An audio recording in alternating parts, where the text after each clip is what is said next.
We're chatting with mum and author of Breastfeeding, Real Mums Tell You How, Melissa MacDonald. This is Melissa's book. It's fantastic. It's got advice on both breastfeeding but also bottle feeding, and Melissa spoke to more than 500 mums who give their experience and their advice. We've been inundated with emails, Melissa, which is wonderful. We can't get to you all, but we thank you for all your emails. This one's from Renee in Sydney. She had a really difficult time getting started and was not shown how to correctly breastfeed her baby in hospital until she was 3 days old. And this is because, understandably, the nurses were overstaffed. Her baby was perfectly healthy, but they were sort of left to their own devices because of that. So after 4 months of struggling to feed my baby by breast only, she began to lose weight. She was devastated. Then she got stressed as a mum, so she ended up going onto formula. And she says, the media debate over breast versus formula has made me feel like a failure. Don't feel like a failure, Renee. No. You're a beautiful mum, and your baby girl, I'm sure, will be thriving no matter what. Well, Tanya had a similar kind of issues. She said if one more person tells me that breastfeeding is easy, natural, she's going to scream.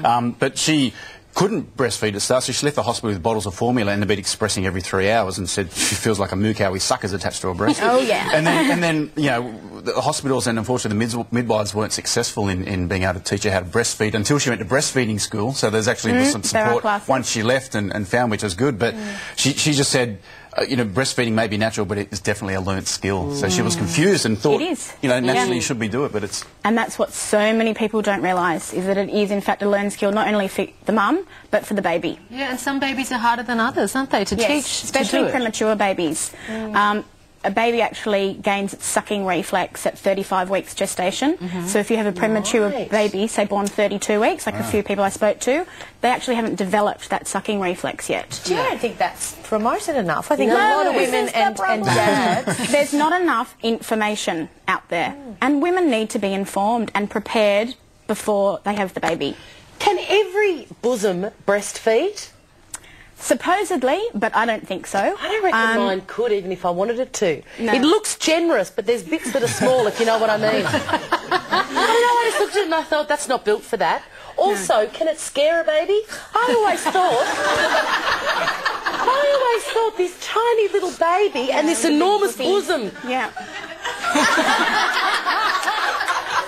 Quite a few large-breasted women that I spoke to, and I have stories in the book, said that what was difficult for them was because their boob was so, or bosom was so large, they couldn't see if the baby was attaching. That's right.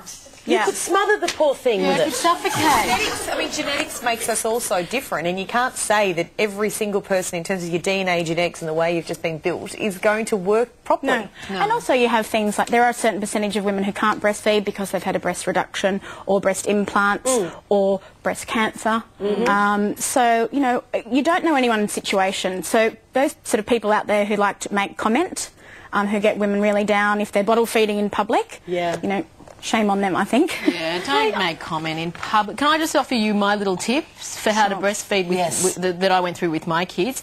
Pillow for the baby to lie on. Definitely. Big glass of water because you're going to get thirsty for all the fluids that are coming out of you. Music on, TV off, and then have your phone nearby because no matter what, it will ring when you are breastfeeding. If it's right there, you can answer it. Also, the front door or doorbell always rings. Big hello to Katie, who said she had some experience with mastitis twice.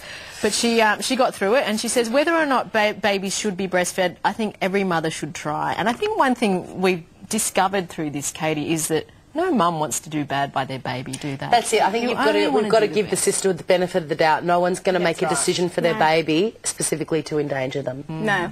And that's my message, is be as prepared as you can be. You don't know, you can't predict what's going to happen, but I want everyone to kind of give it a go. Know that you have to learn how to do it, and know that it's going to take 6 weeks. Because if you have that in the back of your mind, okay, I just need to get through the first 6 weeks because it's going to be difficult and I'm going to need all the help and encouragement and support that I can get.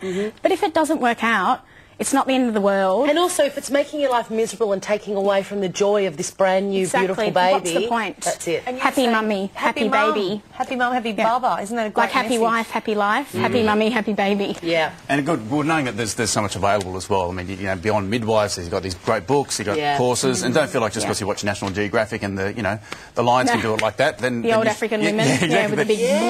Well, no, but in the animal kingdom, we're not, you know, suddenly animals can do it instinctively, but there are options. But, ladies and gentlemen, would you please thank Melissa MacDonald for joining us this morning with that fantastic information. Thank you very much.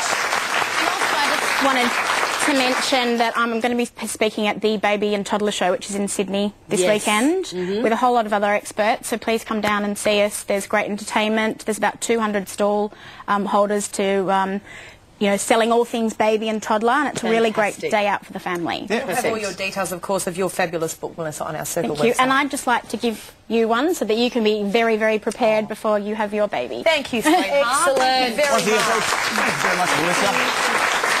Well, the news is next. You are watching The Circle.